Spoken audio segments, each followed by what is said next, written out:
Hey now, fans of Dances with Fett, it's time to break down S1E2 of the Book of Boba Fett, aka the Tribes of Tatooine, or the one that should make salty Star Wars fans happy. Maybe. Let's get right to the eggs and references featured in this episode, which started with an awesome but rancorless nod to Jabba's infamous rancor pit first seen in ROTJ. This episode was a bit of a rogues gallery of Cantina aliens from A New Hope, species at least, and the first to debut is the Ithorian Mayor. Another interesting point of note is this is the first time in live action we see this species use a communicator, which has been featured in animated Star Wars previously. Sticking with Cantina alien species, we also see a Chandra fan at Garsa's, and while I'm on the tour of alien types, there was also a long-haired Zutton, or an alien like Snaggletooth from the Cantina in A New Hope. Boba drops a Mustafar mention when he says Garsa is sweating like a Goomta on said planet.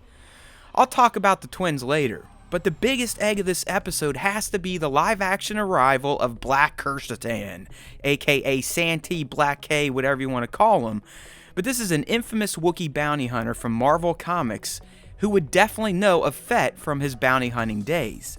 This also confirms a leak from close to a year ago when some thought this bad dude would show up in Mando S3. Boba then drops a Nal Hutta mention while talking with the twins, which is the seat of their power in a well-known Star Wars planet. During the flashbacks, we get to see the Pikes running spice for the Syndicate, but what's even cooler, we get to see maskless Pikes for the first time in live action.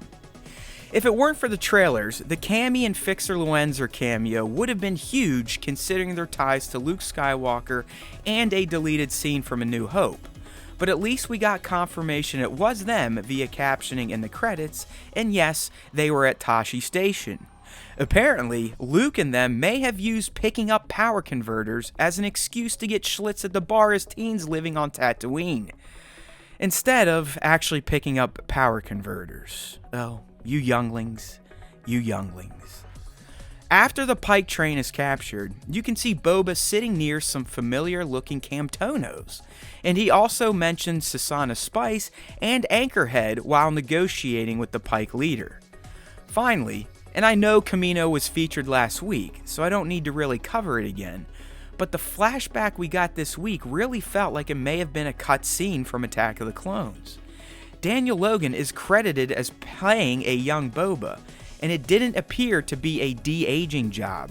So I do wonder if the scene was repurposed from AOTC to show Boba's issues with being alone. Hopefully Daniel or someone from the production provides answers later today, like Mr. Logan did last week. And now for the key moments. In the crime world, you never know who is telling the truth, but I do think the mayor isn't kidding when he mentions that he didn't send the Night Wind after Boba. Was it the twins? The episode makes it seem that way, but why not just take them out during their exchange? This leads me to believe that the true threat to Boba's rise is still in the shadows, and that threat is none other than Crimson Dawn and Kira as its head, as long as events from the Crimson Reign comic don't screw up my prediction. Obviously, seeing new Hutts and a familiar black-haired Wookiee was awesome, but their arrival is also key to Boba's present timeline story. Are they self-motivated to finally take over Jabba's territory after all these years? Or is another force that rhymes with Jira pulling their strings? While it may seem like multiple factions are trying to take Boba out, I do believe one is at the heart of it all, and that one is the Dawn. Only time will tell, though. As a fan of lore, I greatly appreciate seeing Boba early on training with the badass female Tusken in the ways of gaffy stick combat. This allows us fans to see just how Boba became so skilled with the weapon, and how he was able to use it to dispense of stormtroopers with ease in The Mandalorian. The initial arrival of the Pike crack train provided another moment for Boba to see how poorly Tuskens are treated by outsiders, especially those who inhabit Boba's former underworld scene. All of these tragic moments are what lead to his renaissance and the new version of the character we are seeing in Mando and now the present timeline of Book of Boba. The whole Tashi Station beatdown and speeder bike heist was great too, because it had some deep cut Easter eggs, Tamara popping off with a training gaffy stick, and another reminder that Boba Fett can be a force for good after his near death at the pit of Carkoon. Like the Tashi scene, the entire train heist segment was fantastic. It had solid action and tension, great teamwork between Boba and his new quasi-family, and of course, the conductor droid was pretty fun to watch work too. Although, I believe the key aspect of this scene to be the negotiations in which Boba secures a toll for the Tuskens. I do believe him telling the Pikes to take this news back to the Syndicate not only starts to establish the fact that Boba has grander plans for himself than returning to bounty hunting, but it could also be the first signal that Crimson Dawn notices what he's trying to do on the planet, as they were the ones running the Syndicate at this point in time. To close out the key moments, I have to honor the last part of the episode in full.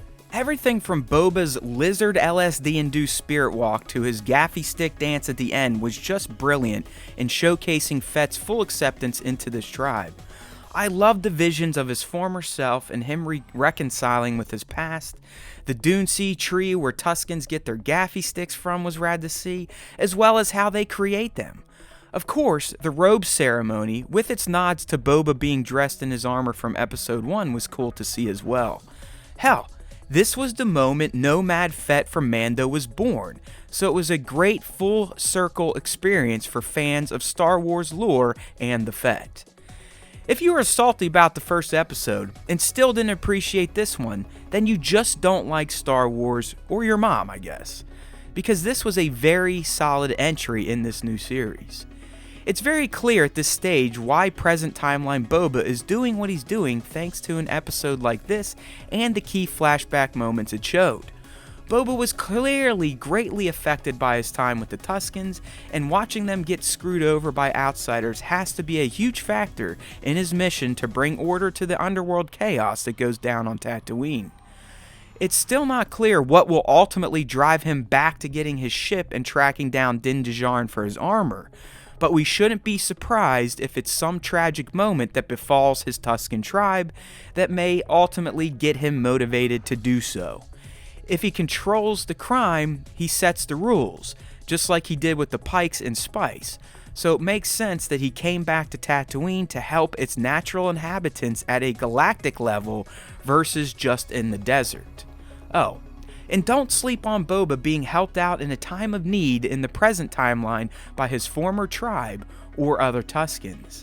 I have a feeling his time with them and the deeds he performed will be paid back in time of need as he continues to try and run Tatooine's shady side the way he wants to, versus the old ways of inflicting terror and fear upon the inhabitants of the desert planet.